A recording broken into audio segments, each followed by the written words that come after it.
I'm Mike Tolliver, and this is ICOC Hot News. The big story today is the huge 2010 North American Campus Conference held in Chicago in July.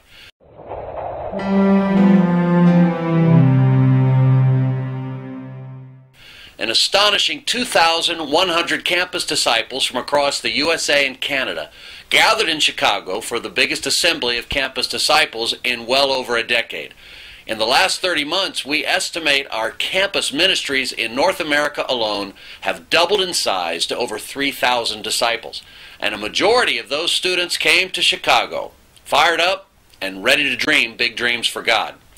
Chicago was a beautiful host city, and the conference took place not far from the downtown on the shores of Lake Michigan. Ministers and interns gathered early for training, good news sharing, prayer, and planning. The conference itself was spectacular. The singing, preaching, and fellowship made the weekend a mountaintop experience. Change people's eternal destiny. But it wasn't all just fellowship, fun, and learning. Hope Worldwide organized a full day of service in nearby Englewood. Englewood is a neighborhood with high crime and many needs, and the disciples got up early and pitched in all day, cleaning up and picking up trash. The event, covered by the local news, included a personal thank you from Mayor Richard Daley of Chicago.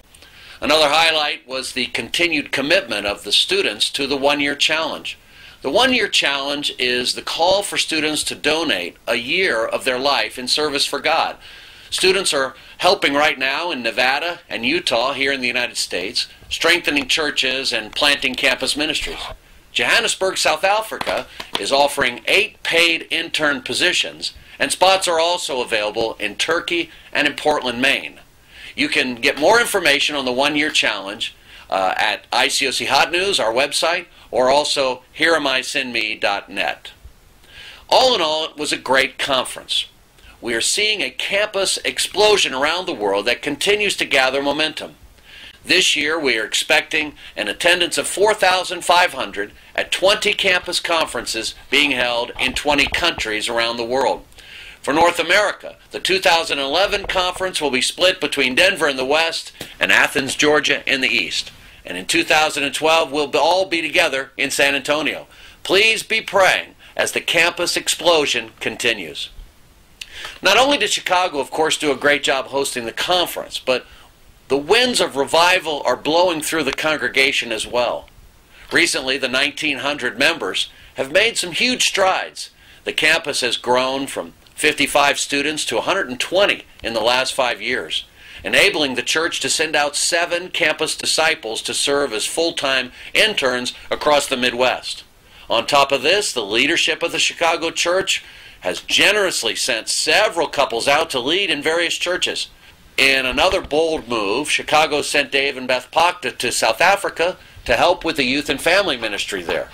There is no question but that Chicago's generosity is now a blessing to many churches. On top of all this, in spite of all the sending out of people, the church has now turned and is growing again. Literally hundreds are visiting the services.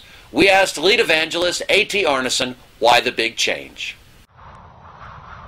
You know, we closed out 2009 with the entire leadership of the church fasting that we would be unified and that God would move in 2010 in many powerful ways. And that's exactly what we see happening. We see an incredible unity among the eldership and the evangelists. We see it among the entire staff, and we see it among the leadership of the Chicago church down into the membership. And we are seeing young people being raised up, people being sent out not just in the Midwest, but internationally. And we believe God is just blessing us, and the days ahead are good for the Chicago church. Amen. I'm so proud of the sisters in the Chicago church. This past March, we all came together and had women's events throughout the whole Chicago area. And just with the unity that A.T. talked about and the prayer and fasting, God brought 700 guests out to our women's events. And many of those women have become Christians and are studying the Bible. And it was just encouraging to see God be glorified through the women's efforts. Here at Hot News, we love turnaround stories. and we expect more great news to come out of the Windy City of Chicago in the months to come. That's all for now. We'll see you back at the website.